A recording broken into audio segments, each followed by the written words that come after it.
네, 시장에 보는 눈을 키우는 시간입니다. 금리 인상을 앞두고서 이분을 모셨습니다. 구경의 SK증권 연구위원입니다. 위원님, 안녕하세요. 네, 안녕하십니까? 안녕하세요. 오랜만에 뵙습니다. 네, 오랜만입니다. 11월 달에 한국은행의 금리 인상 가능성이 실제 액션이 일어나지 않는다 하더라도 시장 금리는 다 반영을 하고 있는 것 같습니다. 예. 이럴 때 보시는 토픽이 있다면 어떤 게 있을까요?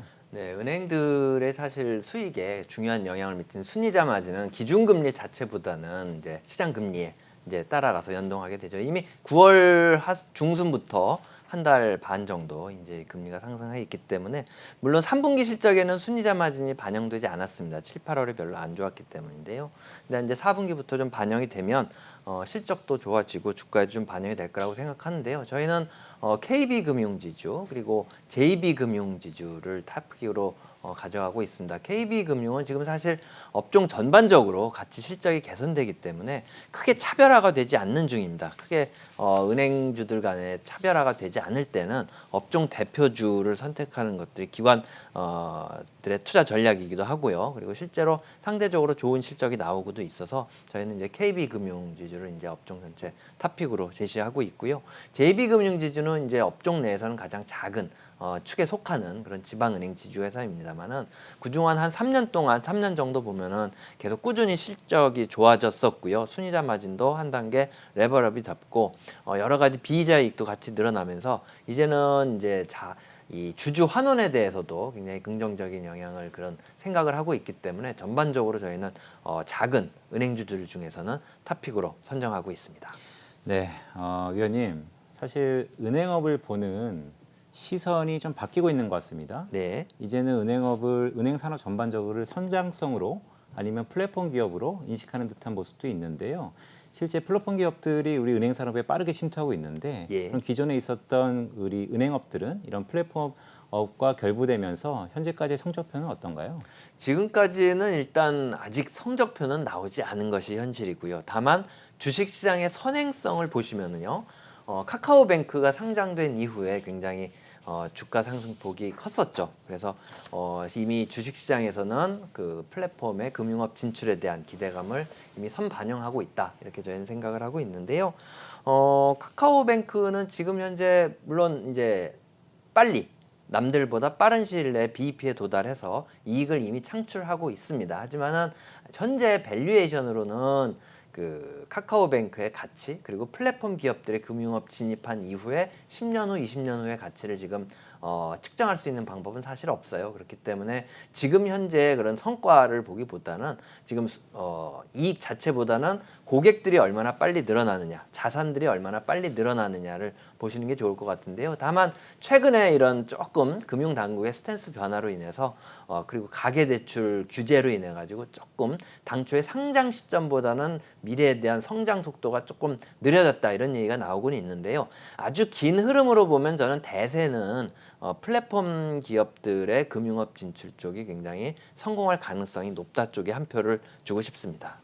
네, 그런데 또 이번에도 그렇고요. 플랫폼이 너무나 커지다 보니까 정부가 예의주시를 하고 있잖아요. 예. 이 플랫폼의 은행업 진출에서 정부의 리스크가 좀 되지 않을지, 정부가 발목을 잡지는 않을지 그 부분에 대해서는 또 어떻게 생각을 하세요? 예, 근데 원래 어떻게 보면 은행 산업 자체가 규제 산업에 속합니다. 왜냐하면 시장 실패가 갖고 올 그런 경제적 효과가 굉장히 크기 때문인데요. 그거는 98년의 외환위기 그리고 2003년의 카드 위기 사태 때를 생각하시면 됩니다. 그래서 근본적인 그 언어 자체적인 의미에서의 리스크 위아래의 변동성이 있다는 그런 리스크 요인으로는 정부 요인을 볼 수가 있지만 그 정부 자체가 이렇게 금융산업의 발목을 잡는 식으로 그런 작용하지는 않을 겁니다. 왜냐하면 감독 당국의 목표는 금융산업의 성장성을 저해하는 것은 아니거든요. 그렇기 때문에 지금 제가 볼 때는 금융 당국이 가장 관심 있어 하는 것은 금융 소비자 보호입니다. 그래서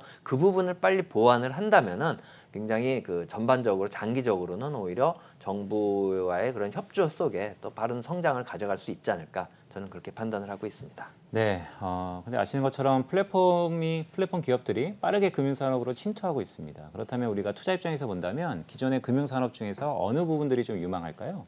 예, 그 플랫폼 기업들이 금융업에 들어오면서 기존 은행들, 보험들 약간 조금은 긴장감을 갖고 있겠죠. 하지만은 그 와중에도 금융산업 자체에도 긍정적인 영향을 줄 것으로 예상됩니다. 그건 특히 그동안 금융회사들이 약간 등한시했던 부분을 어떻게 파고들면서 니치 마켓을 어떻게 성장시킬 수 있는 그런 요인으로 생각하고 있기 때문인데요. 저는 그 니치 마켓이 향후에 그 대형 산업으로 성장할 수 있는 세 가지 산업을 소호금융, 세 가지를 꼽고 있는데 첫 번째는 소호금융이 가장 크다고 생각을 하고 있고요. 두 번째는 후불결제 시장입니다. 그리고 세 번째는 금융상품의 중개, 판매 이쪽인데요. 가장 제가 중요하게 생각하고 있는 것은 좀 소호금융입니다. 국내뿐만 아니라 전 세계적으로 은행들이라든지 금융회사들이 개인 사업자, 소기업들에 대한 금융을 약간 등한시하고 있어요. 가장 큰 이유는 그들이 정확한 재무제표를 갖고 있지 않기 때문입니다. 그래서 지금까지는 그랬었는데 향후에 이제 우리는 전 세계적으로 데이터 산업이 발전되고 이제 기술이 발전되면서 그들이 갖고 있는 데이터로서 그 신용 위험을 측정할 수 있는 그런 기술이 생긴 거죠. 그래서 이쪽 소호금융 쪽은 앞으로 굉장히 무한한 발전 가능성이 있기 때문에 국내 금융회사들도 이 부분을 굉장히 좀 눈여겨봐야 된다고 생각하고 있고요.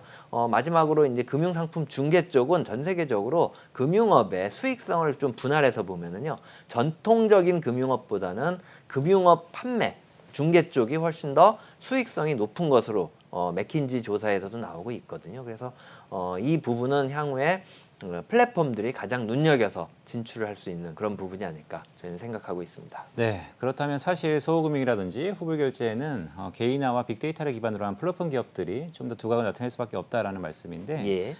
그렇다면 우리가 눈여겨봐야 될 종목들이 있다면 어떤 게 있을까요? 예, 물론 아직 그 상장이 많이 되어 있지 않아서 뭐 이렇게 모든 그 기업들을 조금 다 코멘트하기는 좀 힘들겠습니다만은 일단 카카오뱅크 같은 경우는 이미 상장이 되어 있죠. 상장하면서 이제 굉장히 큰 이슈를 불러오른 바도 있는데요. 밝은 미래가 기다리고 있고 다만 밸류에이션 문제가 항상 너무 높은 밸류에이션이 아닌가라는 시장의 그런 기존의 시각과 앞으로도 계속 싸워 나가야 되는 그런 측면의 문제가 있고요. 카카오페이가 이제 좀 있으면 상장할 예정인데요. 제가 이제 정식으로는 이제 카카오페이의 그런 담당 애널리스트가 아니기 때문에 명확한 말씀은 좀 힘들겠습니다만 저는 어떻게 보면은 카카오뱅크보다도 카카오페이의 향후 성장 포텐셜은 더 큰 게 아닌가 이렇게 개인적으로는 좀 긍정적으로 생각을 하고 있고요. 토스를 운영하는 회사죠. 비바 리퍼블리카는 이미 장외 시장에서 10조 원 이상, 한 15조, 14조 정도로 크게 평가받고 있는데요. 비바 리퍼블리카는 플랫폼이 고객을 모아서 기존의 금융산업으로 역진출을 하고 있는 아주 좋은 사례입니다. 세계적으로도 좋은 사례고요.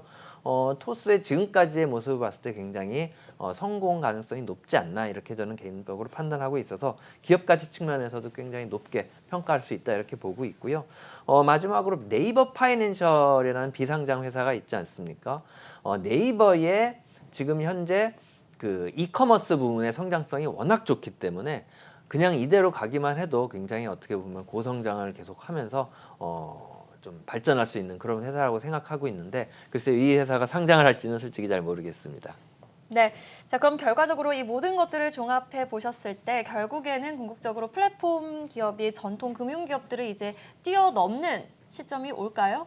예, 이게 사실 굉장히 어려운 질문인데요. 이렇게 한번 생각해 보시면 될 것 같습니다. 20년 전에 키움증권이 온라인 증권 전문사로 이제 들어왔을 때 굉장히 이런 지금과 같은 비슷한 그런 반응이 있었거든요. 근데 20년 후에 키움증권이 기존 증권사들을 이겼다. 이런 표현을 하기는 조금 그렇죠. 그렇다고 해서 기존 금융회사에 되게 눌리고 있느냐 이런 것도 아니거든요. 그래서 결국은 키움증권의 사례를 봤을 때 지금 들어오고 있는 플랫폼 기업들의 금융회사도 그 기존의 금융권 회사들과 공존하면서 잘 이렇게 발전하지 않을까 그렇게 생각하고 있습니다. 네, 플랫폼 기업, 기존 금융 기업들 일단 상호 보완적인 관계가 될 가능성이 크다라고 말씀을 해주셨습니다. 지금까지 SK증권 구경혜 연구위원과 이야기 나눠봤습니다. 오늘 말씀 고맙습니다. 네, 감사합니다.